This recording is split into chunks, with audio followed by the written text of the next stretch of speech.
और सत्ता में अब बात उस बढ़ती महंगाई की जिससे आम आदमी परेशान है। सब्जियों के दाम बेकाबू हैं, कीमत इतनी ज्यादा है कि सब्जियां आम लोगों की पहुंच से बाहर हो रही हैं। बढ़ती महंगाई के लिए अब तक तो भारी बारिश और भयंकर बाढ़ को जिम्मेदार बताया जा रहा था, लेकिन असम के मुख्यमंत्री हेमंत बिस्व शर्मा ने बढ़ती महंगाई पर नई थ्योरी दी है। और इस थ्योरी में इतनी आग है कि हेमंत बिस्व शर्मा और असदुद्दीन ओवैसी दोनों अपनी जुबान जला बैठे हैं। दोनों अब आमने सामने हैं। दरअसल बेकाबू हो चुकी महंगाई पर हेमंत बिस्व शर्मा ने कहा कि इसके लिए मियां लोग जिम्मेदार हैं। हेमंत बिस्व शर्मा ने यह बयान गुवाहाटी में दिया। उन्होंने कहा कि शहर में ज्यादातर सब्जी बेचने वाले मियां हैं, ये असमिया लोगों को महंगी सब्जी बेच रहे हैं।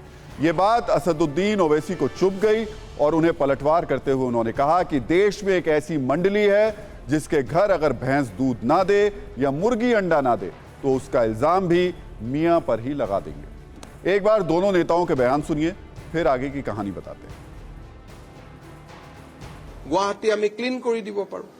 ফ্লাইঅভাৰৰ তলত যিমান সবজি বেপাৰী আছে আমি বেপাৰ কৰিব পাৰো। এতিয়া আপোনালোকে সবজিৰ দাম লৈ মোক প্ৰশ্ন কৰে। সাধাৰণ কি হৈ আছে, মিয়া বেপাৰীবিলাকে ইয়াততো দামটো বেছি লৈ আছে। শংকৰদেৱ কলাক্ষেত্ৰৰ ফ্লাইঅভাৰ মই খালী কৰিলো, গুৱাহাটীৰ মই গোটেই ফুটপাথ খালী কৰি দিম, অসমীয়া মানুহখিনি ওলাই আহক। ये इसको नोबेल प्राइज मिलना चाहिए। ये बाबा को नोबेल प्राइज मिलना चाहिए कि इसने क्या दिमाग लगाया। माने देश को पूरे 100 करोड़ जनता को उठकर थाली मारना चाहिए कि तरकारी की कीमत बढ़ गई क्योंकि बंगाली बोलने वाले मुसलमानों की वजह से। यानी क्या साइंटिस्ट है ये। मोदी जी ने चुन चुन के एक एक अनमोल रतन को पाला है जो देश को बेवकूफ समझते हैं कि तरकारी की कीमत बढ़ गई तो बंगाली स्पीकिंग मुसलमान पे डाल दो, मियां पे डाल दो। अच्छा, वो जो अब मोदी जी जाकर पूरे विदेश जा रहे हैं तो उसकी जिम्मेदार भी क्या मियां है। और ओवैसी इतने पर नहीं रुके। उन्होंने टीवी9 भारतवर्ष से खास बातचीत की और आरोप लगाया कि हेमंत बिस्व शर्मा जो कह रहे हैं वही बीजेपी का असली चेहरा है। बीजेपी हर बात के लिए मुसलमानों को जिम्मेदार बताती है।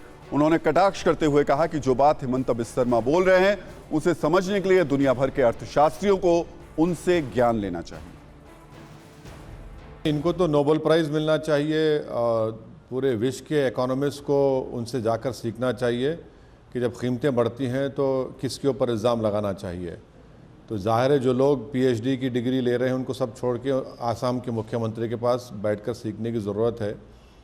मगर ये जो है ना, भारत में हमारे देश में एक मिजाज बन चुका है कि हर चीज़ की जिम्मेदारी मुसलमान पर लगा दो और मुसलमान को ख़तरा दिखाओ, चाहे उसका हिजाब हो, चाहे उसका हलाल गोश हो, या मस्जिद हो, या उसका कल्चर हो। अब हद ये हो गई कि बंगाली ज़बान बोलने वाले आसामी मुसलमानों को ये इल्ज़ाम लगा रहे हैं। तो ये इनका ये मानसिकता है आसाम के मुख्यमंत्री की, इनकी नफ़रत को उजागर करता है। तो हम तमाम तो कंडेम करेंगे, मगर वो उस पर खुश होते हैं इस तरह की बात करके, किसी एक समुदाय को बदनाम करना, उनको मियाँ कहकर। तो ये बीजेपी का असली चेहरा है। तो हेमंत बिस्व शर्मा पर हमला सिर्फ ओवैसी ने ही नहीं किया, बल्कि समाजवादी पार्टी के अध्यक्ष अखिलेश यादव से लेकर असम के ही AIUDF के चीफ बदरुद्दीन अजमल और कांग्रेस ने उनकी भाषा पर सवाल उठाए। यहां तक मुस्लिम धर्म गुरुओं ने हेमंता से पूछा कि इस तरीके के बयान से क्या नफरत नहीं बढ़ेगी।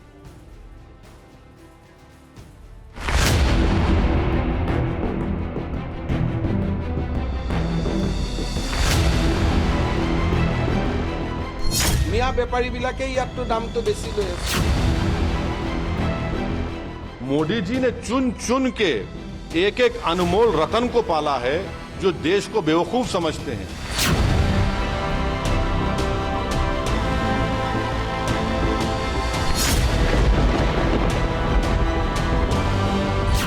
तो सब्जी उगाने में किसका योगदान है वो बताते पहले। जिसका उगाने में योगदान है उसी से पूछा जाए कि तुमने कीमतें क्यों बढ़ाई हैं।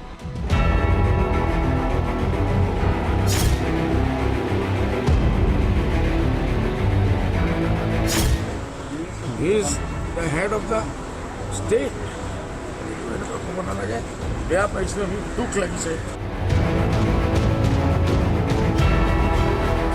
अब हिंदू मुसलमान यहाँ तक न लाया जाए कि भिंडी में जो है उसकी जो ऊपर वाला हिस्सा है वो हिंदू है और नीचे वाला मुसलमान है। मुख्यमंत्री का बयान वो अपना पर्सनल बयान है।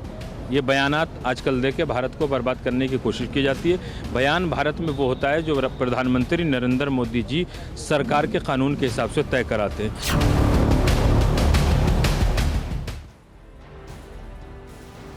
तो हिमंता बिस्वा शर्मा के बयान पर विरोधी दल तीखा पलटवार कर रहे हैं, लेकिन अपने बयान में वो जिन मियाँ लोगों का जिक्र कर रहे हैं वो लोग हैं कौन, ये भी समझना जरूरी है।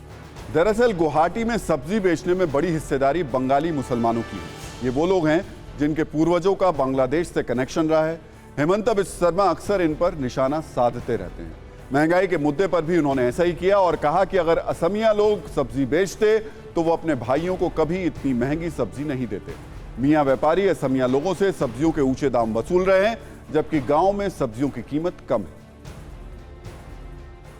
वैसे हिमंता बिस्वा शर्मा के बयानों से थोड़ी दूरी बनाकर अगर सब्जियों के दामों की बात करें तो दिल्ली और आसपास के इलाकों में टमाटर 200 से 250 रुपए किलो मिल रहा है, आलू 30 रुपए से 40 रुपए किलो मिल रहा है, प्याज 35 रुपए से 45 रुपए किलो मिल रही है, लौकी 80 रुपए से 100 रुपए किलो मिल रही है, गोभी 200 रुपए से 250 रुपए किलो तक मिल रही है, बैगन 150 से 200 रुपए किलो, जबकि शिमला मिर्च 240 से 300 रुपए किलो बिक रही है, परवल 100 रुपए से 120 रुपए किलो और भिंडी 80 रुपए से 100 रुपए तक बेची जा रही है। पत्ता गोभी 80 रुपए से 100 रुपए किलो में मिल रही है।